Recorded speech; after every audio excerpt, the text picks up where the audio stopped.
না না, ওনার অপারেশন ভালো হলে 3 সপ্তাহে উনি বক্তৃতা দিতে পারবেন। ডক্টর শফিকুর রহমান সাহেব অনেক বছর আগে ওনার সাথে দেখা হয়েছিল, আমার মনে 2003 বা 2004। আমি হার্ট সার্জারিতে ওসমানী মেডিকেল কলেজ সিলেটে একটা বক্তৃতা দিয়েছিলাম, উনি আমাকে জড়ায় ধরছিলেন। এটা উনার মনে আছে যে আমি আপনার সাথে অডিটোরিয়ামে দেখা হয়েছিল। তখন ফরেন অর্থমন্ত্রী ছিলেন সাইফুর রহমান। তো যাই হোক, অনেক লম্বা গল্প, অনেক ফিনান্স মিনিস্টার, এবং তারপরে বহু অকেশনে দেখা হয়েছে। হঠাৎ করে শুনলাম যে টেলিভিশনে যে উনি বক্তৃতা দিতে গিয়ে পড়ে গিয়েছিলেন। তো তখনই আমার পাশে যে ছিলেন, আমি বলছি এটা ইসিজি করা উচিত। তো কেউ জানি ব্লাড প্রেশার দেখতেছিলেন, সব দেওয়ার টেকিং কেয়ার। এনিওয়ে, আমার যেটা মেইন উদ্দেশ্য বলার বা এখানে আপনাদের সামনে আসার, যে ডাক্তার শফিকুর রহমানের সাহেবের মতন একজন ব্যক্তি, রাজনৈতিক পরিচয়, ডাক্তার এবং সমাজসেবী এক ভদ্রলোক, যিনি যাকে ডাক্তার সমাজ খুব ভালোভাবে চেনে, উনি যে ইউনাইটেড হসপিটালে অপারেশন করছেন এটা কিন্তু খুব বড় কথা না। উনি যে ডাক্তার জাহাঙ্গীরের কাছে অপারেশন করছে এটাও কিন্তু তেমন বড় কথা না। সবচেয়ে বড় কথা যে উনি বাংলাদেশে অপারেশন করছেন, that is the main thing. এই কনফিডেন্সটা উনি আমাদের উপরে পেয়েছেন, এইটা হলো সবচেয়ে বড় জিনিস। যে উনি চিন্তা করছেন যে আমি বাংলাদেশের ডাক্তারের কাছে করব। দেখবেন যে অনেক বড় বড় লোক, আমাদের পার্শ্ববর্তী প্রেসিডেন্ট হয়েছেন, দেশেই অপারেশন করে, এবং দেশে অপারেশন করাতে কি হয়, বাংলাদেশের মানুষের ভিতরে বা সেই দেশের মানুষের ভিতরে জাগ্রত সৃষ্টি হয়, এবং এইটা ডাক্তার সমাজকে অনেক প্রভাবিত করে, অনেক ইনভলভ করে। এই জিনিসটা ডক্টর শফিকুর রহমান করছেন। তো ওই দিন এনজিওগ্রাম করার পরে মমিনুজ্জামান আমাকে ফোন করলেন, এবং উনি ফোন করে আমার সাথে বললেন যে আপনাকে একটু দেখতে হবে। তো ডক্টর মমিনুজ্জামান আমরা প্রায় একসাথে 34-35 বছর কাজ করি। তা হার্ট সার্জারিতে, heart cardiology sector, cardiac surgery sector, we know our territory, কোন রুগীটা ওনার, কোন রুগীটা আমার। সেজন্য আমাদের কার্ডিওলজি, আমাদের 4-5 জন কার্ডিয়াক সার্জন কনসালট্যান্ট, ওদের 4-5 জন আমাদের এই হসপিটালের এই সুনির্দিষ্ট যে কোন রুগী কীরকম চিকিৎসা পাওয়া যায়, এটা কিন্তু খুব বড় কথা।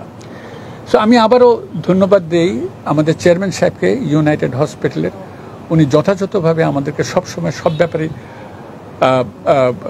আমাদেরকে হেল্প করেন, আমাদেরকে সব কিছু আগায় দেন।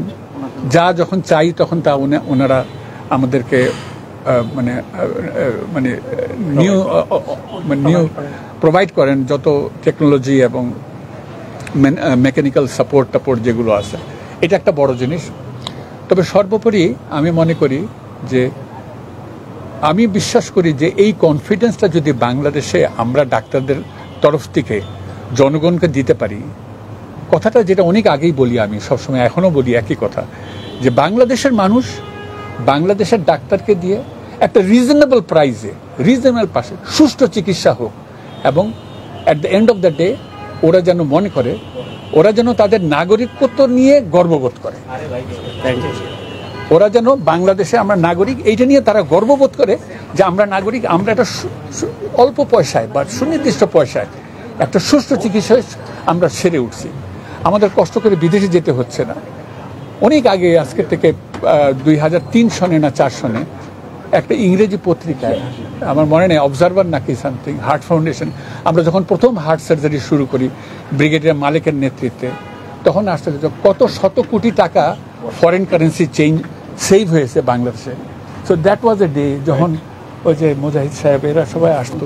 তো আমার কথা হলো যে এই আস্থাটা আমাদেরকে দেখা উচিত। যদি বলি ব্যবসায়িক দিক দিয়ে, health industry is a very big industry. এটা অনেকে বোঝে, অনেকে বোঝে না।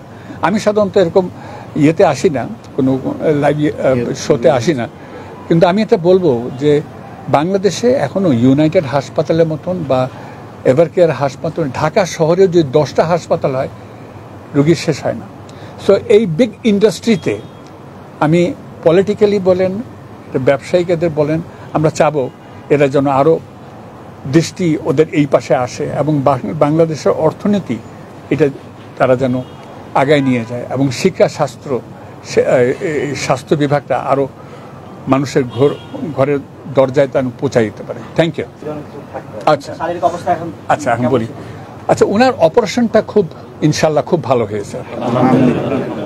এক। 2 নম্বর হলো আমরা উনাকে একটু ভিন্ন রকম যতটা ভালো পারছি, যেটা সবচাইতে রিসেন্ট টেকনোলজিক্যাল অ্যাডভান্সমেন্ট, 2টা ধমনী দিয়ে অপারেশন করা, লিমা এটা দিয়ে অপারেশন করতে পারছি।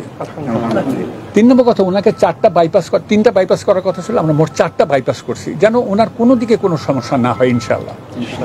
এবং অ্যানেস্থেশিয়া যেমন ডক্টর শহীদ ছিল এবং ওনার টিম এবং আমার কার্ডিয়াক সার্জারি সব টিম সুষ্ঠুভাবে কোনো কমপ্লিকেশন ছাড়া অপারেশন শেষ করেছে।